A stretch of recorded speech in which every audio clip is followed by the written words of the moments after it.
જય શ્રી રામ, જય શ્રી કૃષ્ણ। આજે આપણે બનાવવાના છીએ ખજૂર પાક।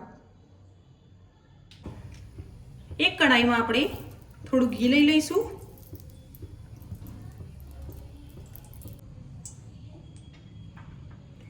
ત્યાર પછી આપણે ખજૂર લઈ લઈશું। મેં અહીંયા પોચો ખજૂર લીધો છે।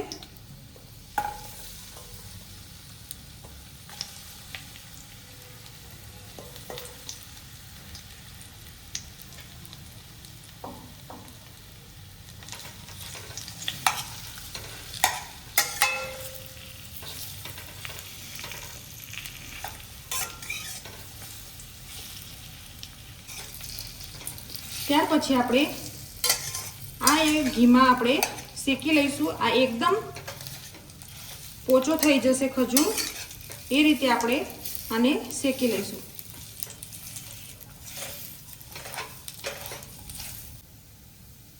ત્યાર પછી આપણે મેં અહીંયા મેરીગોલ્ડ બિસ્કિટ લીધેલા છે, તેનો આપણે ભૂકો લઈ લઈશું।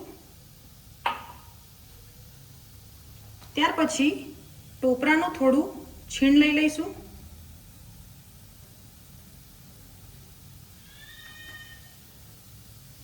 ત્યાર પછી આપણે આ બધાને મિક્સ કરી લઈશું।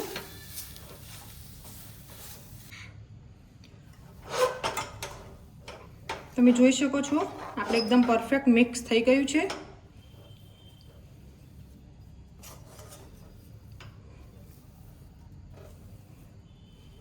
હવે આપણે ગેસને બંધ કરી દઈશું।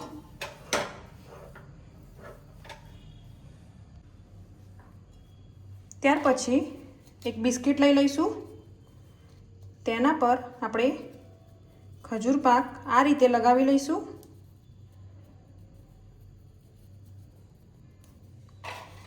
પછી બીજું બિસ્કિટ લગાવી લીધું છે।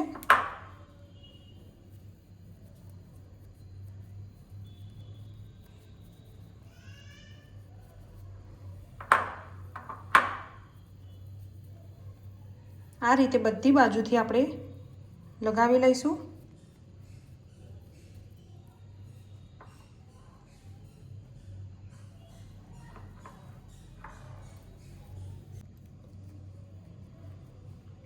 આ રીતે આપણે બિસ્કિટને કોટ કરી લઈશું।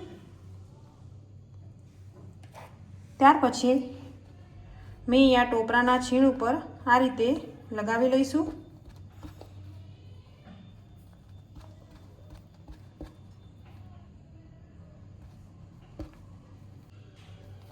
આ જ રીતે આપણે બધા ખજૂર પાક રેડી કરી દઈશું। આ રીતે આપણે બધા બિસ્કિટને ખજૂરથી કોટ કરી લઈશું। હવે આને આપણે 5 મિનિટ માટે ફ્રીઝરમાં મૂકી દઈશું। ત્યાર પછી આપણે 5 મિનિટ માટે ફ્રીઝરમાં મૂકવાનું છે।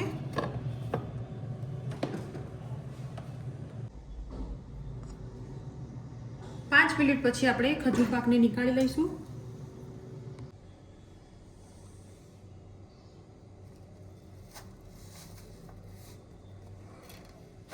આ રીતે આપણે ખજૂર પાકને કટ કરી લઈશું।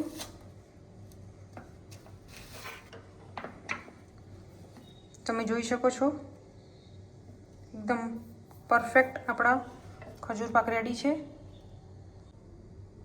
એ જ રીતે મેં બધા પીસને કટ કરી દીધા છે। આપણો ખજૂર પાક રેડી થઈ ગયો છે।